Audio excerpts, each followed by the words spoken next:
ሻኪራ በዓለም የሙዚቃ ታሪክ ውስጥ ስማቸውን በደመቀ ቀለም ከጻፉት ጥቂት የላቲን አሜሪካ የሙዚቃ ባለሙያዎች መካከል ግንባር ቀደሟ ናት።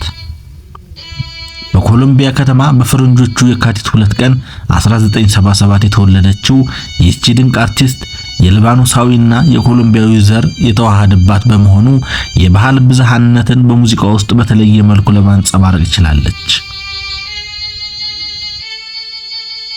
በዛሬው ዝግጅታችን የሻኪራን የልጅነት ህይወት፣ የሙዚቃ ጉዞ፣ ዓለም አቀፍ ስኬት፣ የሰብአዊ መብት ተሟጋችነትና በዓለም ባህል ላይ ያሳደረችውን ተጽዕኖ በዝርዝር እንዳስሳለን።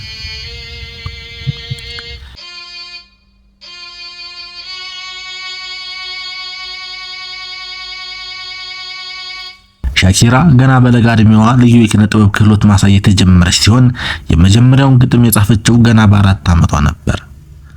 አባቷ ዊሊያም መባረክ ሻዲድ በጽህፈት መኪና ላይ ታሪኮችን ሲጽፍ በመመልከት የተነሳሳችው ሻኪራ ለገና በዓል የጽህፈት መኪና እንዲገዛላት ጠይቃ ግጥሞችን መጻፍ ጀመረች።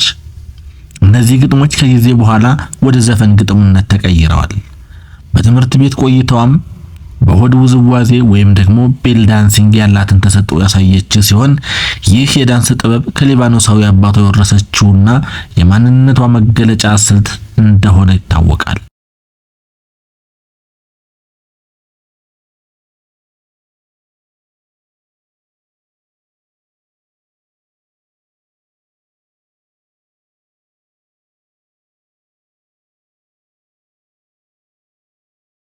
በ8 ዓመቷ የመጀመሪያው ሙሉ ዜማ የጻፈች ሲሆን ይህ ዜማ በአሰቃቂ የመኪና አደጋ ለሞተው ታላቅ ወንድሟ መታሰቢያ የተዘጋጀ ነበር።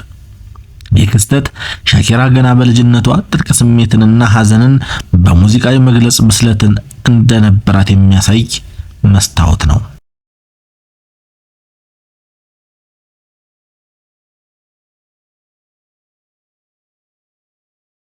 ሻኪራ በለንደንና በኮሎምቢያ የሙዚቃ አዘጋጆች ዘንድ ትኩረት ማግኘት የጀመረችው በ13 ዓመቷ ነበር።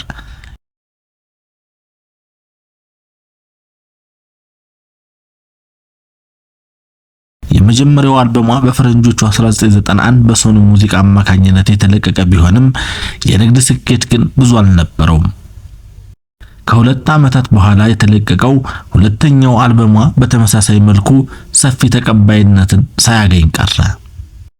ሆኖም ሻኪራ ተስፋ ሳትቆርጥ በፈረንጆቹ 1995 ያሳተመችው ሶስተኛ አልበሟ በላቲን አሜሪካና በስፔን ሙዚቃ ገበያ ውስጥ ትልቅ ስም አገኘላት። በቢልቦርድ የላቲን ሙዚቃ ሰንጠረዥ ውስጥ ከፍተኛ ደረጃን ያዘ። ይህ አልበም ከ5 ሚሊዮን በላይ ቅጂዎችን በመሸጥ የሻኪራን የሙዚቃ አቅጣጫ ሙሉ በሙሉ ቀየረው።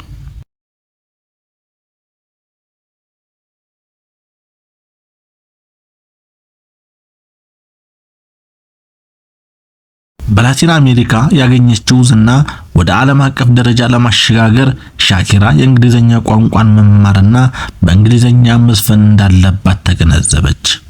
በፈረንጆቹ 2001 የመጀመሪያውን የእንግሊዘኛ አልበም ላውንደሪ ሰርቪስ ለአድማጮች አበረከተች። ይህ አልበም ዌኔቨር ዌሬቨር የተሰኘውን እጅግ ዝነኛ ነጠላ ዜማ ያካተተ ነበር። የዘፈን በዓለም ዙሪያ ባሉ የሙዚቃ ሰንጠረዦች አንደኛ ደረጃን በመያዝ ሻኪራን የዓለም አቀፍ ፖፕ ኮከብ አደረጋት።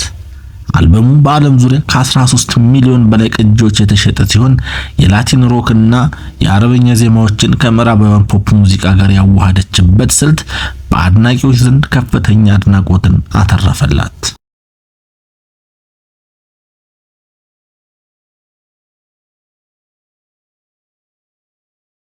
በሻኪራ የሙዚቃ ታሪክ ውስጥ እጅግ አስደናቂው ምዕራፍ የተመዘገበው በፈረንጆቹ 2010 በደቡብ አፍሪካ በተካሄደው የዓለም ዋንጫ እግር ኳስ ዋንጫ ወቅት ነበር። ዋካ ዋካ ዚስ ታይም ፎር አፍሪካ የተሰኘው ይፋዊ የዓለም ዋንጫ መዝሙር በዓለም ዙሪያ ታሪክ ሰርቷል። ይህ ዜማ በዓለም ላይ ካሉ እጅግ በጣም ተወዳጅና ብዙ ጊዜ የታዩ የሙዚቃ ቪዲዮዎች መካከል አንዱ ለመሆን በቅቷል። ይህ ዘፈን የዓለም ሕዝብን በአንድነት ያስተሳሰረና የስፖርታዊ ጨዋነትን መንፈስ የገለጸ በመሆኑ ሻኪራ በዓለም አቀፍ ደረጃ ያላትን ተጽዕኖ የበለጠ አጠናክሮታል። በተጨማሪም በዚህ የሙዚቃ ቪዲዮ ቀረጻ ወቅት ነበር ታዋቂውንና ስፔናዊ የእግር ኳስ ተጫዋች ጀራርድ ፒኬን ያገኘችውና በኋላም የሁለት ልጆች ወላጆች ለመሆን የበቁት።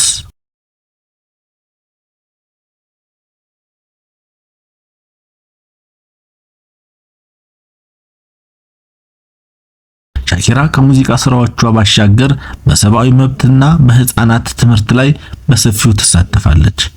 ገና በ18 ዓመቷ በኮሎምቢያ ውስጥ ለሚገኙት መስኪን ህፃናት የሚረዳ ድርጅት አቋቁማለች። ይህ ድርጅት በሺዎች ለሚቆጠሩ ህፃናት ጥራት ያለው ትምህርትና የምግብ ዋስትናን እንዲያገኙ አድርጓል።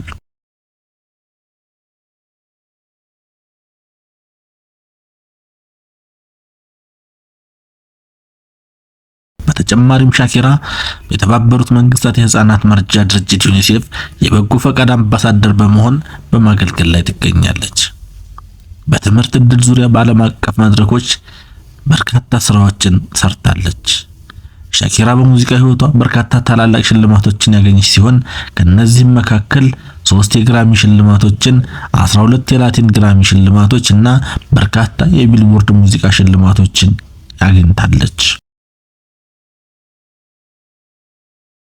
በሆሊውድ ዝነኞች መንገድ ሆሊውድ ዎክ ኦፍ ፌም ላይ የኮከብ ምልክት ያገኘችው የመጀመሪያው ኮሎምቢያዊት አርቲስት ናት።